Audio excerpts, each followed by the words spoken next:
حضرت محترم جو آیت کریمہ میں نے پڑھی ہے بڑی مشہور و معروف 15 پارے کی پہلی آیت کریمہ کا ٹکڑا تلاوت کیا ہے۔ اگرچہ اس آیت کریمہ کا تعلق نبی پاک صلی اللہ تعالی علیہ وسلم کی معراج شریف کے ساتھ ہے، لیکن معراج شریف کی رات ہی اللہ تعالیٰ نے مسجد اقصیٰ کی فضیلت کو بھی بیان فرمایا۔ سب سے پہلے تو یہ دل میں ذہن میں نقش ہونا چاہیے کہ مسجد اقصیٰ جو ہے یہ انبیاء علیہ السلام کا بھی مسکن اور قبلہ رہا ہے۔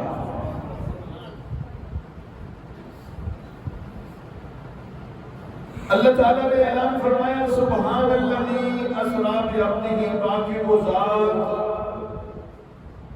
جس نے سیر کرائی اپنے خاص الخاص بندے کو رات کے تھوڑے سے حصے میں من المسجد الحرام الی المسجد الاقصیٰ، مسجد حرام سے مسجد اقصیٰ کی طرف۔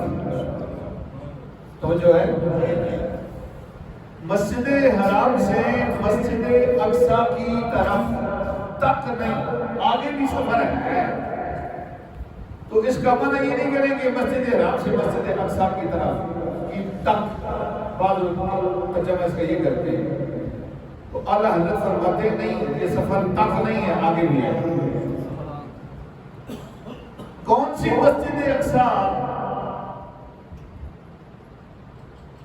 وہ مسجد اقصیٰ الذی بارکنا حولہ لنریہ من آیاتنا، اللہ تعالیٰ نے فرمایا وہ مسجد اقصیٰ جس کے ارد گرد ہم نے برکتیں رکھی ہیں، جس کی ارد گرد ہم نے برکتیں رکھی ہیں۔ اب یہ برکتیں کیا ہیں آگے چل کے میں بتاؤں گا۔ تو مسجد اقصیٰ کا اس وقت حال آپ دیکھ رہے ہیں، وہ مسجد اقصیٰ جس مسجد اقصیٰ میں اللہ کے لاڈلے محبوب صلی اللہ تعالی علیہ وسلم نے معراج کی رات مسجد حرام سے مسجد اقصیٰ کی طرف سفر فرمایا، اور وہاں ہزاروں ملائکہ تشریف لائے، 70,000 ایک فرشتہ لے کے آیا، 70,000 دوسرا فرشتہ لے کے آیا، 70,000 تیسرا فرشتہ لے کے آیا، تو ان ملائکہ کی جماعت بھی مسجد اقصیٰ میں آئی اور نبی پاک صلی اللہ تعالی علیہ وسلم کا استقبال فرمایا۔ اور صرف فرشتے ہی نہیں آئے، ملائکہ ہی نہیں آئے، انبیاء علیہ السلام کی جماعت بھی تشریف لائے مسجد حرام مسجد اقصیٰ شریف میں، جہاں پر نبی پاک صلی اللہ علیہ وسلم کا بما فرشتوں کے انبیاء علیہ السلام نے استقبال فرمایا۔ یہ وہ مسجد ہے جس میں حضرت جبرائیل علیہ السلام نے معراج کی رات آزان کہی ہے، اور پھر اقامت کہی ہے، اور پھر مصلی پہ خالی تھا مصلی، بڑے بڑے انبیاء موجود تھے، اسی مسجد اقصیٰ میں اللہ کے محبوب سرور انبیاء احمد مختار جناب محمد مصطفیٰ صلی اللہ تعالی علیہ وسلم نے سارے نبیوں کو جماعت کرائی ہے۔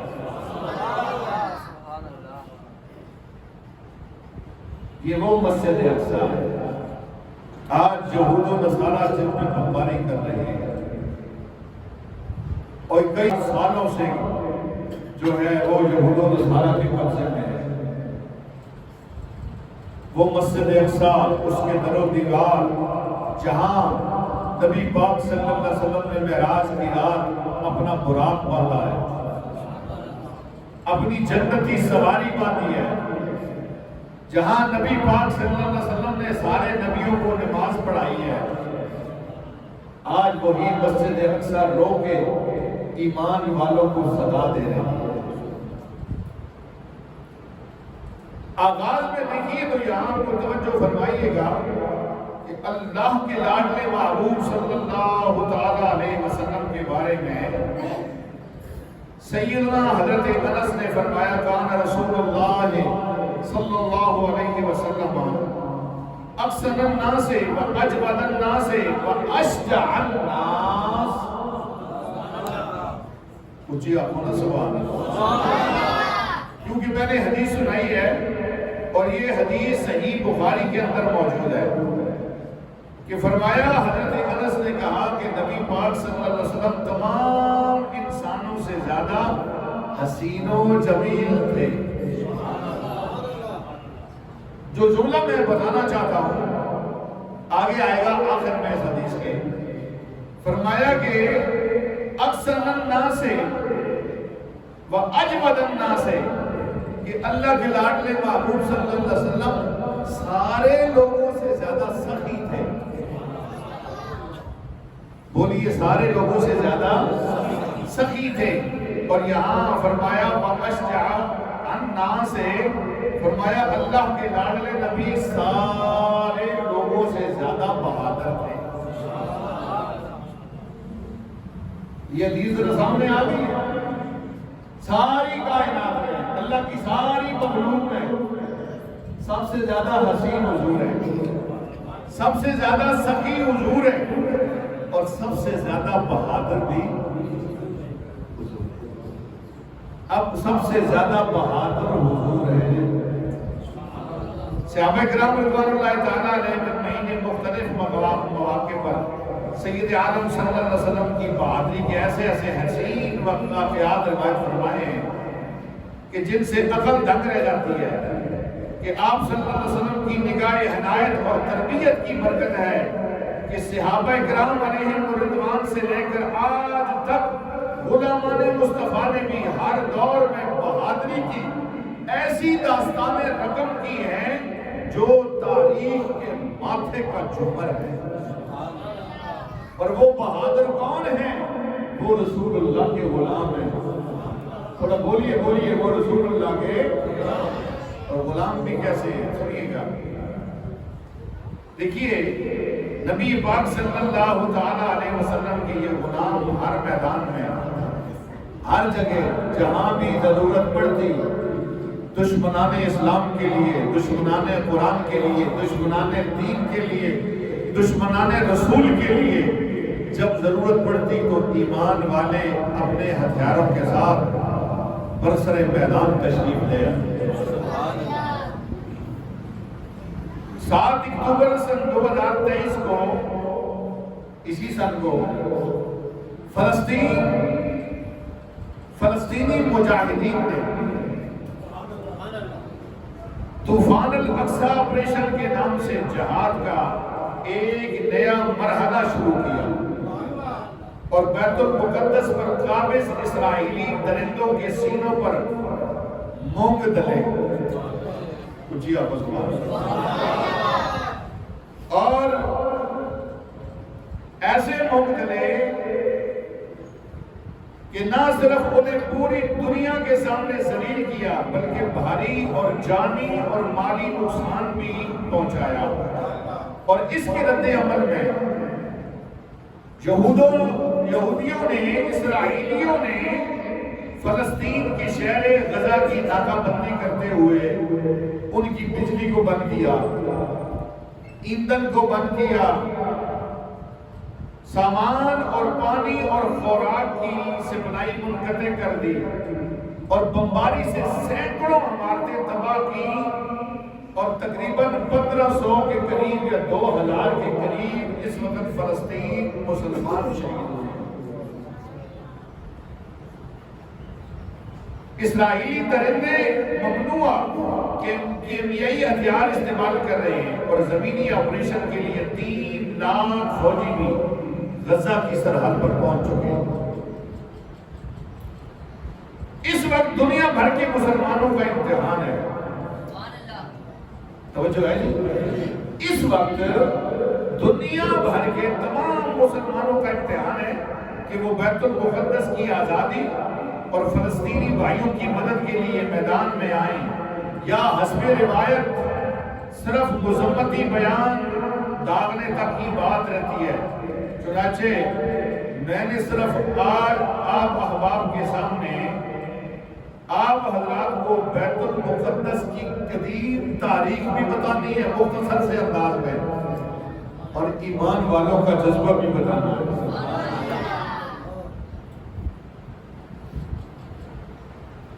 فلسطین جو ہے یہ بالخصوص بیت المقدس کو کئی انبیاء کرام علیہ السلام کی قدم بوسی کا شرف حاصل ہوا.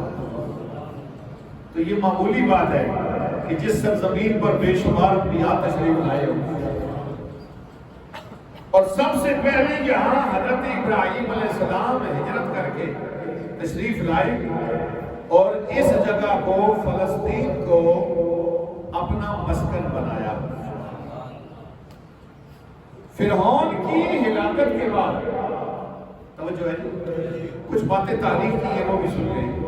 فرعون کی ہلاکت کے بعد سیدنا موسیٰ علیہ السلام نے بنی اسرائیل کو جہاد کرتے ہوئے بیت المقدس اور اردا گرد کے علاقوں میں داخل ہونے کا حکم دیا، لیکن انہوں نے موسیٰ علیہ السلام کی قوم نے بزدلی کی اور موسیٰ علیہ السلام کی نافرمانی کی. توجہ ہے جی، قوم موسیٰ نے بزدلی بھی کی اور نافرمانی بھی کی. اب جناب من جس پر اللہ تعالیٰ نے انہیں ذلت اور رسوائی کی سزا میں مبتلا فرمایا. یہاں ایک اور بات بھی میرے ذہن میں آ رہی ہے. سیدنا داؤد علیہ السلام اور آپ کے شہزادے حضرت سیدنا سلیمان علیہ السلام. توجہ ہے، مجھے پتا ہے سر کے شوقین ہے، سر بھی لگے گی اپنے ٹائم پہ اپنے وقت پہ لگے گی، مگر تاریخ قرآن کی روشنی میں تاریخ ہے، پرانی تاریخ ہے، سن لیں. سیدنا داؤد علیہ السلام، وہ داؤد علیہ السلام جن کے ہاتھ پہ اللہ نے لوہے کو نرم فرمایا. جدھر چاہتے آگ میں لوہا رکھنا نہ پڑتا، گرم کرنا نہ پڑتا، نرم کرنا نہ پڑتا. نبی جیسے چاہتے جہاں چاہتے لوہے کو موڑ لیتے تھے. اس لیے کہ حضرت داؤد علیہ السلام کے ہاتھوں میں اللہ نے وہ کمال رکھا تھا کہ لوہے جیسا سخت بھی لوہا جو ہوتا نا، سخت سے سخت لوہا آپ کے ہاتھ میں نرم ہو جاتا. آپ ذرہ بناتے، جنگی لباس بناتے، اور اللہ نے یہ کمال عطا فرمایا تھا داؤد علیہ السلام کو کہ جدھر بھی چلتے تھے پہاڑوں کو اشارہ کرتے تھے، پہاڑ آپ کے ساتھ چلتے تھے.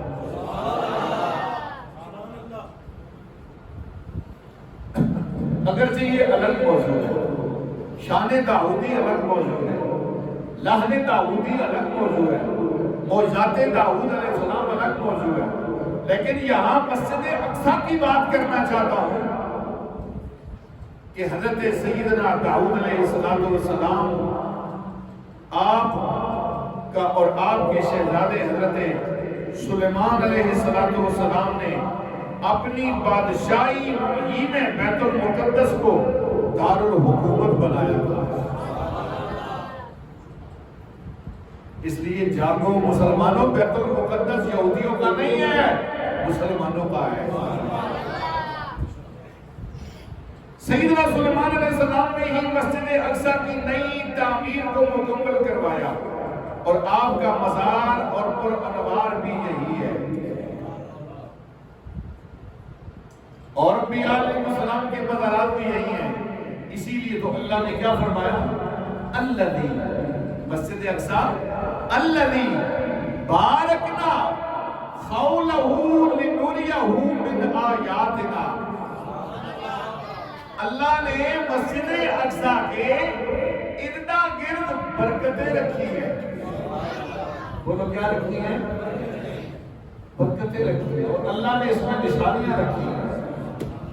اور وہ برکتیں کیا ہیں؟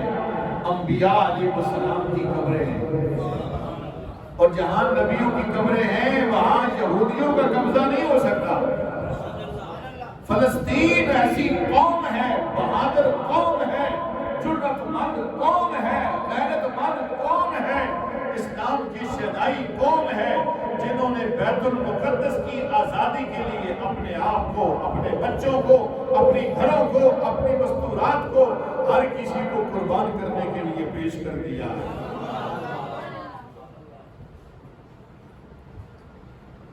یہ بات یاد رکھیں، سیدنا سلیمان علیہ السلام کے وصال کے بعد بنی اسرائیل بدعمالیوں میں مبتلا ہو گیا۔ شاہ بابل جسے بخت نصر کہا جاتا تھا، اور یہ بخت نصر وہ کافر بادشاہ تھا جس کی حکومت پوری دنیا میں تھی۔ توجہ ہے جی؟ اس نے بیت المقدس پر بھی قبضہ کیا اور یہاں تک کہ تباہی مچائی۔ اسی دوران انبیاء اکرام علیہ السلام کے تبرکات والا صندوق، جس کو قرآن نے تابوت سکینہ فرمایا ہے، تابوت سکینہ، یہ بھی وہیں پہ غائب ہوا ہے۔ اور شاہ بابل نے یہودیوں کو دریائے فرات کے کنارے آباد کیا اور اسی بستی کا نام تل ابیب رکھا، اور آج بھی یہی شہر اسرائیل کا، یہودیوں کا دارالحکومت ہے۔ تو یہ شہر کس نے آباد کیا تھا؟ بخت نصر نے آباد کیا تھا۔ اس نے قبضہ کیا تھا، مسلمانوں کو، بنی اسرائیلیوں کو نیست و نابود کیا، تباہ و برباد کیا۔ لیکن 7ویں صدی کی توجہ ہے، یہ وہ پاک سرزمین ہے جس کی شان میں بیان کرنا چاہتا ہوں کہ بیت المقدس سے تقریباً 8 کلو میل کے فاصلے پر بیت اللحم موجود ہے۔ اور آپ جانتے ہیں بیت اللحم کس کو کہا جاتا ہے؟ جہاں حضرت عیسیٰ روح اللہ پیدا ہوئے، جہاں سیدہ مریم کے بطن سے عیسیٰ روح اللہ تشریف لائے، یہ وہ جگہ ہے۔ پر 7ویں صدی عیسوی کے آغاز میں شاہ روم، عیسائیوں کا جو ہرکل بادشاہ تھا، اس نے بنی اسرائیل کو بیت المقدس سے نکال دیا۔ ایک عرصہ تک بیت المقدس پر حکومت کے لیے ایران اور روم کی جنگ رہی۔ اس وقت ایران فارس تھا، بولیے ایران فارس، اور روم اس میں بھی نصارہ تھے، ان کی جنگ جاری رہی۔ اسی دوران وقت آیا میرے آقا دو عالم کی ولادت کا، حضور کے میلاد کا وقت آیا۔ امام الانبیاء صلی اللہ علیہ وسلم نے، اللہ نے 40 سال کی عمر ہوئی تو اللہ کے محبوب کا یہ وہ دور تھا جب میرے نبی نے اعلان نبوت فرمایا۔ بولو اعلان، اللہ کے لاڈلے نبی نے اکٹھا فرمایا، آ جاؤ مکے والو، آ جاؤ مکے والو، آ جاؤ۔ امام الانبیاء پہاڑی پہ لے گئے، اے محمد کیا کہنا چاہتا ہے، کیا بتانا چاہتا ہے؟ اللہ کے لاڈلے محبوب صلی اللہ تعالیٰ علیہ وسلم قربان جائے امام الانبیاء صلی اللہ علیہ وسلم ابو قبیس پہاڑ پہ چڑھے۔ ابو قبیس پہاڑ پہ امام الانبیاء چلے، فرمایا مکے والو، اگر میں تمہیں کہوں کہ کوئی فوج تم پہ پہاڑ کے پیچھے حملہ آور ہونے والی ہے، مان لو گے؟ سب نے کہا جی مان لیں گے۔ تو اللہ کے لاڈلے محبوب صلی اللہ علیہ وسلم نے فرمایا اگر مان لو گے، مجھے سچا مانتے ہو، مجھے امین مانتے ہو، مجھے صادق مانتے ہو، مجھے وعدے کا پابند مانتے ہو، تو پھر سن لو قولوا لا الہ الا اللہ تفلحون۔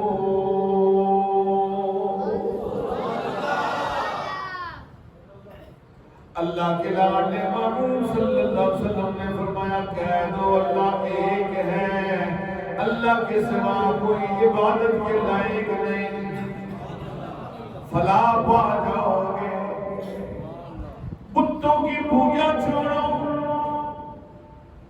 نہ چاند ہمارا خدا، نہ سورج ہمارا خدا، نہ ستارے ہمارا خدا، نہ بت ہمارا خدا، ہمارا خدا وہ ہے لا الہ الا اللہ۔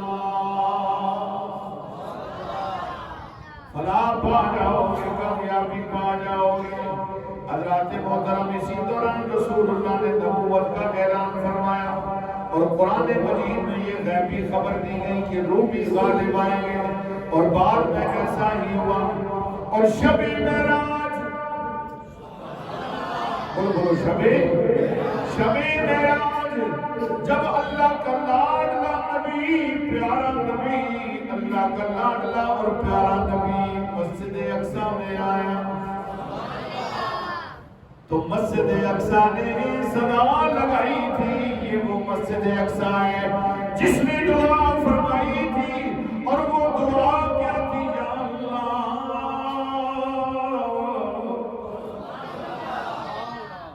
توجہ ہے،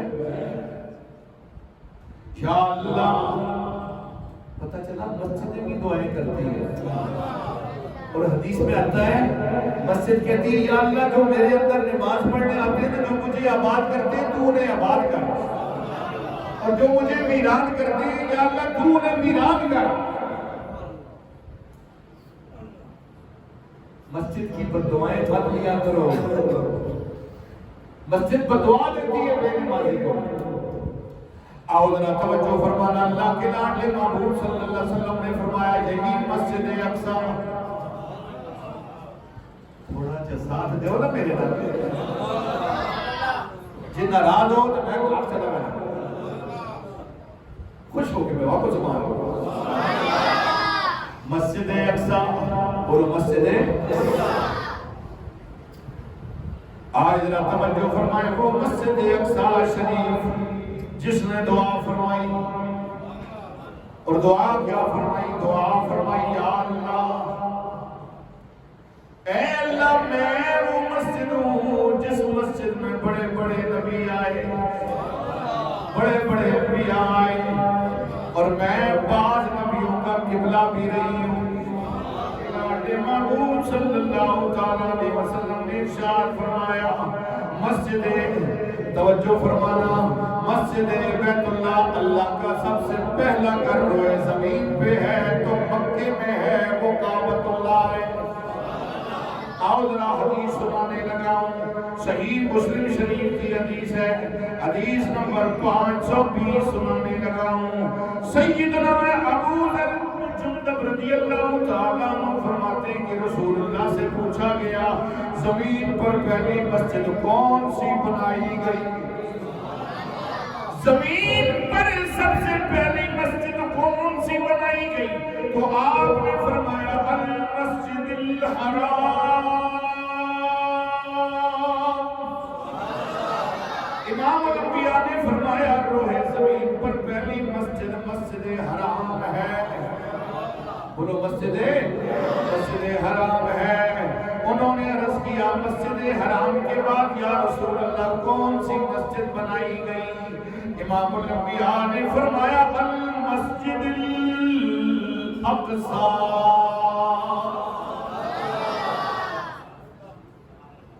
صحیح مسلم شریف صفحہ نمبر 520 والی حدیث، 520 نمبر پہ یہ حدیث موجود ہے۔ حدیث پوری سن لیں۔ اللہ کے لاڈلے محبوب صلی اللہ علیہ وسلم نے فرمایا روئے زمین پر دوسری مسجد مسجد اقصی ہے۔ انہوں نے پوچھا ان دونوں کا درمیانی عرصہ کتنا ہے؟ 40 عاماً۔ اللہ کے لاڈلے محبوب صلی اللہ علیہ وسلم نے فرمایا دونوں کا عرصہ درمیانی 40 سال ہے۔ کتنا سال ہے؟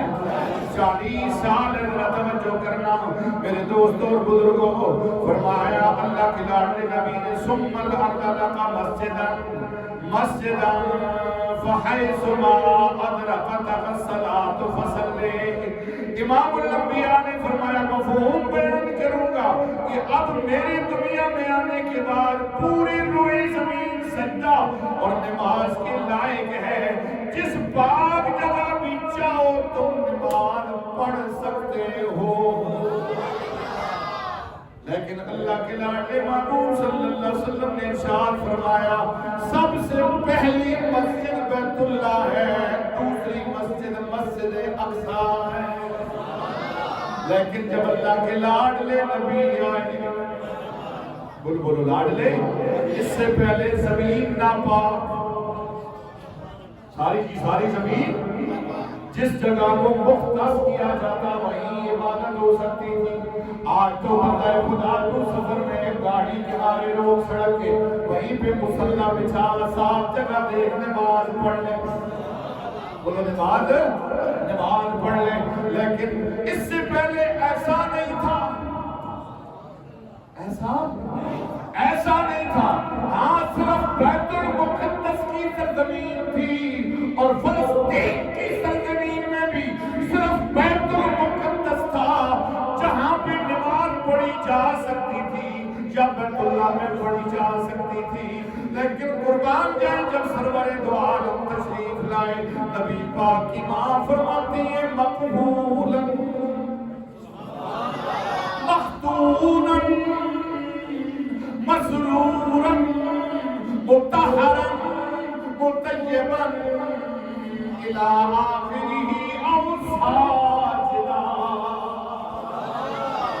جب میرا لال دنیا میں تشریف لایا کا سرما بھی قدرتی لگا ہوا, تیل بھی قدرتی لگا ہوا, نہا کے سونا غسل شدہ قدرتی طور پہ غسل شدہ آیا ہے, ختنہ شدہ تشریف لایا, ناف پورینا ناف کٹی ہوئی تشریف سونا لایا مفتونن, ہاں ختنہ شدہ بھی ناف پورینا بھی اور سونا خوشبو کے لپیڑے میں آیا, سونا سجدے کی حالت میں آیا.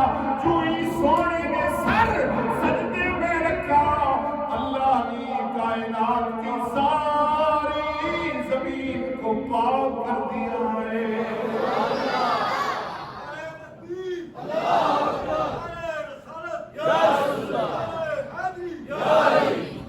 اور توجہ کرنا, مسجد حرام میں توجہ ہے, مسجد حرام میں بندہ ایک نماز پڑھے 1,00,000 نماز کا, مسجد نبوی میں بندہ ایک نماز پڑھے 50,000 نماز کا, اور بیت المقدس میں بندہ نماز پڑھے میرے آقا نے فرمایا 25,000 نماز کا ثواب ہے. آج یہود و نصارہ کے قبضے میں مسلمان حکمران بے غیرت بنے ہوئے ہیں. وہ مسلمان حکمران جن کو اللہ نے ہر قوت سے نوازا ہے, ہر طاقت سے نوازا ہے, ہر ہمت سے نوازا ہے, مگر بزدل ہے بزدل. آج وہ قوم بھی بول رہی ہے جو ایٹمی طاقت نہیں رکھتے, جن کے پاس ہتھیاروں کی کمی ہے, غلیلوں سے لڑنے والی قوم, پتھروں سے لڑنے والی قوم, آج یہودیوں کے ناک میں دم کر کے رکھ دیا ہے. اللہ کے لاڈلے محبوب نے فرمایا مسلمانوں جب وقت آئے گا بیت المقدس میں وقت آئے گا تو یاد رکھنا بیت المقدس اتنی عزت و عظمت والی ہے, جو بندہ حج کے ارادے سے بیت المقدس سے اپنا احرام باندھے گا, اپنا احرام باندھے گا, اللہ کے لاڈلے محبوب صلی اللہ علیہ وسلم نے فرمایا ابھی مکے نہیں پہنچے گا, کعبۃ اللہ نہیں پہنچے گا, فرشتہ اس کے کان میں کہے گا مبارک ہو اللہ نے تجھے بخش دیا ہے جو تو نے مسجد اقصی سے احرام باندھا ہے. تاجدار ختم نبوت زندہ باد,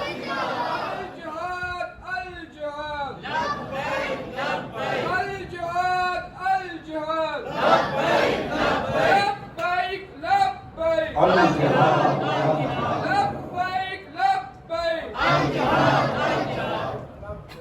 المومنین سیدنا فاروق آخری بات کرتا ہوں. سیدنا فاروق اعظم کے دور خلافت میں 17 ہجری میں ہاں جناب من 638 تقریباً عیسوی میں جب مسلم افواج نے فلسطین کو فتح کیا تو بیت المقدس ہجری میں مسلم افواج نے فلسطین کو فتح کیا تو بیت المقدس بھی مسلمانوں کے زیر انتظام آ گیا. آپ یہ داستان بہت ہی مان افروز ہے. جب مسلم افواج نے اجناء دین کو فتح کر لیا تو رومی سربراہ نے سیدنا حضرت عمر بن عاص،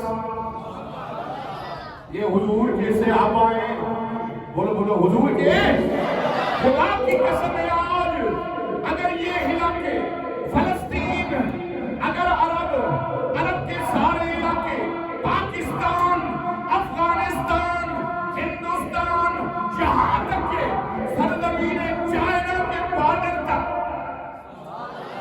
جتنے علاقے فتح ہوتے رہے، خدا کی قسم ہے نبی پاک کے صحابہ فتح کرتے رہے. اور یہ جتنا علاقہ ہے سیدنا حضرت امیر معاویہ رضی اللہ تعالیٰ عنہ کہتے ہیں وہی نے فتح فرمایا ہے. جو حضرت امیر معاویہ رضی اللہ تعالیٰ دیتے ہیں نا، ان کمینوں کو چاہیے یہ علاقے چھوڑ کے نکل جائے، دفع ہو جائے، کہیں اور جا کے رہے. خدا کی قسم ہے نبی پاک صلی اللہ تعالیٰ علیہ وسلم کے یہ پیارے غلام حضرت امیر معاویہ ہیں جنہوں نے یہ سارے علاقے چائنا کے بارڈر تک انہوں نے فتح کیے. حضرت عمر بن العاص رضی اللہ تعالیٰ عنہ انہوں نے جناب من فتح کیا. سپہ سالار تھے دور خلافت فاروق اعظم کا. دور خلافت بولو بولو دور خلافت فاروق اعظم، فاروق اعظم رضی اللہ تعالیٰ عنہ کا دور خلافت ہے. آپ نے جناب من کیا کیا؟ آپ نے پیغام بھیجا اللہ لا تفتح من فلسطین شیئا بعد اجنادین فرجع ولا تغافر فتلقى مثل ما لقي الذين قبلك من العزیمہ. اللہ کی قسم تم اجناء دین کے بعد فلسطین کا کوئی علاقہ فتح نہیں کر سکتے، واپس چلے جاؤ. اس سے پہلے کہ فتوحات حاصل کر چکے ہو ان پر مغرور نہ ہونا اور پہلے والوں کی طرح تم بھی شکست پاس اٹھا جاؤ گے. عز و انکساری کے ساتھ تم نے علاقہ فتح کرنے.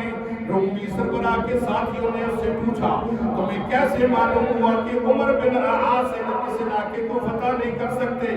تو اس نے سیدنا فاروق اعظم کا نام لیا اور آپ کے اوصاف بیان کر کے بیت المقدس فلاں شخص کے ہاتھوں فتح ہوگا. سیدنا عمر بن العاص رضی اللہ تعالیٰ عنہ سمجھ گئے اس علاقے کی فتح فاروق اعظم کی تشریف آوری سے ہوگی. چنانچہ انہوں نے امیر المومنین کو خط کے ذریعے تمام صورتحال سے آگاہ کیا. ایک روایت کے مطابق اسلامی فوج میں امت سیدنا ابو عبیدہ بن جراح حضور کے صحابہ ہیں. حضرت سیدنا ابو عبیدہ بن جراح رضی اللہ تعالیٰ عنہ اشرا مبشرہ میں ان کی قیادت میں جب اس شہر مبارک میں پہنچے تو اس کے قلعے کو فتح کرنے کے لیے 4 ماہ تک لڑائی ہوتی رہی مگر کامیابی نہ ملی. بالآخر ان کے بڑے راہب نے قلعے کی دیوار پر چڑھ کر سیدنا ابو عبیدہ سے کہا ہمارے شہر کو فلسطین کو صرف ایک ہی شخص فتح کر سکتا ہے، اس کے علاوہ ہماری کتابوں میں موجود ہے، اس بندے کے اوصاف موجود ہیں، اس بندے کا نام عمر ہے.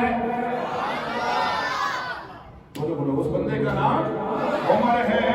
فرمایا اس وقت قربان جائیں یہ تاریخی ساری باتیں بیت المقدس کو فتح کرنے والا محمد کا صحابی ہوگا، اس کا نام عمر ہوگا، فاروق کے لقب سے مشہور ہوگا، دین کے معاملے میں نہایت سخت گیر ہوگا اور اللہ کے کاموں میں کسی ملامت کرنے والے کی ملامت کی پرواہ نہ کرے گا. ہاں خدا کی قسم ایک وقت پھر وہ آیا جب فاروق اعظم نے شہر فلسطین کو اور بیت المقدس کو آزاد فرمایا.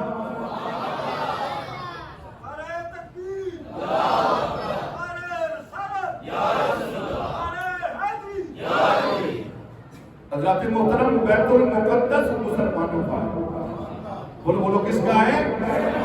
مسلمانوں کا ہے۔ افسوس کہ مسلمانوں کی نااہلی کی وجہ سے آج غیر قابض ہو رہے ہیں۔ آج ہمارے بچوں کو، ہماری بچیوں کو چھلی کیا جا رہا ہے۔ آج وہ کیمیائی ہتھیار جن پر عالمی پابندی ہے وہ استعمال کیا جا رہا ہے۔ اقوام متحدہ صرف توجہ ہے، اقوام متحدہ صرف یہود و نصارہ کے لیے، ان کے حقوق کے لیے ہے، کیا مسلمانوں کے حقوق کے لیے نہیں ہے؟ ہونا تو چاہیے نا، ورنہ یہ جو ہمارے جا کے اقوام متحدہ میں ناموس رسالت کی بات کی، فلاں بات کی، خدا کے بندوں کو کیا تم نے عالم اسلام اس اقوام متحدہ میں حقوق ایمان کی بات بھی کی ہے؟ یا ان مجاہدین کی بات کی ہے جو اپنے حق کے لیے آواز بلند کرتے ہیں؟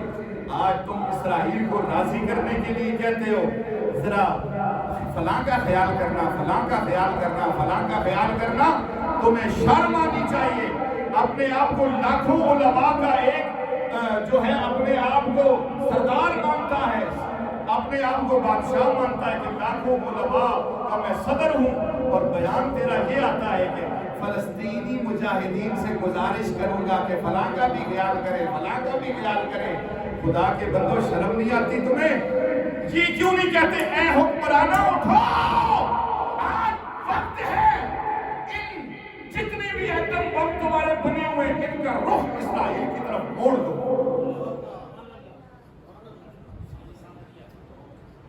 بات سچی ہے جو بولو صحیح؟ میں اللہ کی قسم اٹھا کر کہتا ہوں یہ یہودی ڈرپوک ہے، ہندو ڈرپوک ہے، بد مذہب ڈرپوک ہے۔